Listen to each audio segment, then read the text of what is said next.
यूहन्ना 8 अध्याय का 58 पद क्या कहता है?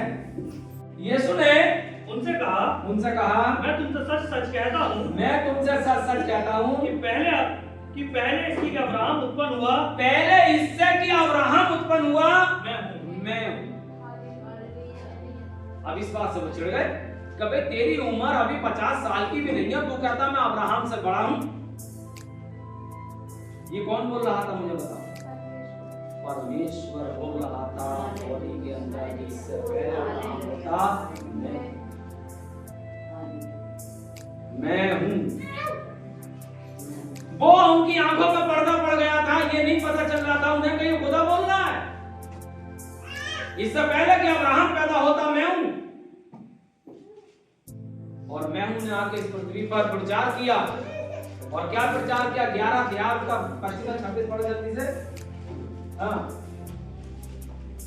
यीशु ने उससे कहा पुनरुत्थान और जीवन मैं हूं। ये खुदा उसके अंदर बोल रहा था मैं हूं पुनरुत्थान और जीवन। मैं पृथ्वी पर मानव जाति को बचाने के लिए आ गया हूं।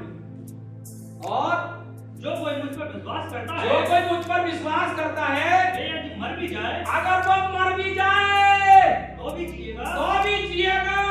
और जो कोई जीवित है और अगर मुझ पर विश्वास करता है वो अनंत काल तक ना मरेगा। क्या तू इस बात पर विश्वास करती है? इस बात पर विश्वास करती है? अभी खड़े रहेंगे। मत्ती की पुस्तक उसका 16 अध्याय का 18 और 19 पद। अब देखिए, ये जो योग की जाति है, ये तो थोड़े से लोग हैं, इनका रचना शुरू हो गया।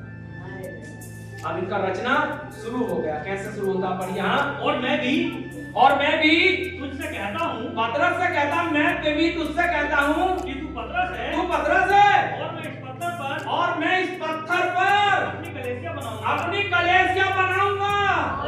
हालेलुया। और अधोलोक के फाटक उस पर प्रबल न होंगे।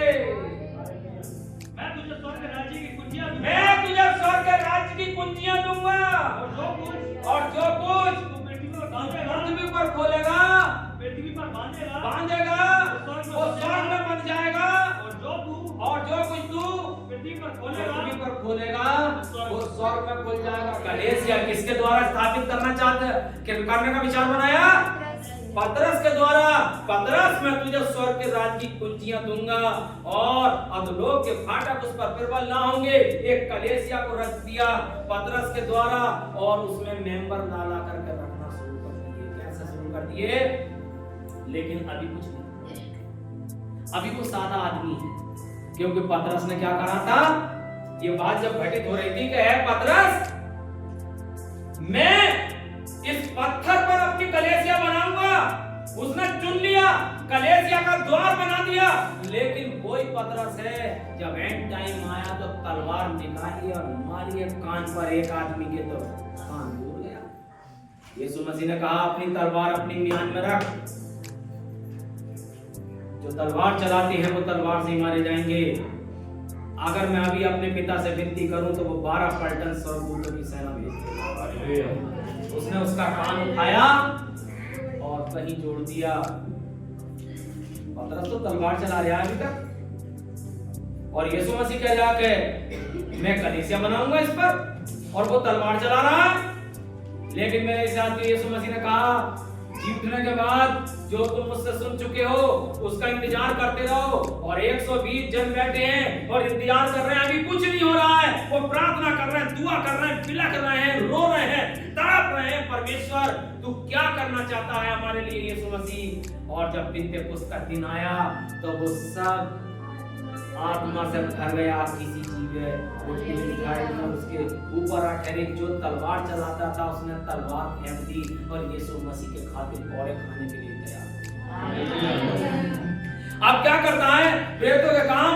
यही पतरस क्या करता है? सबसे पहला काम क्या करता है? ये उस कलीसिया में जो बनाई थी परमेश्वर ने 120 के द्वारा जो बनाई थी, उसमें पतरस उठा के कितने मेंबर डालता है। देखिए प्रेरितों का काम 2 अध्याय जल्दी से पढ़ेंगे।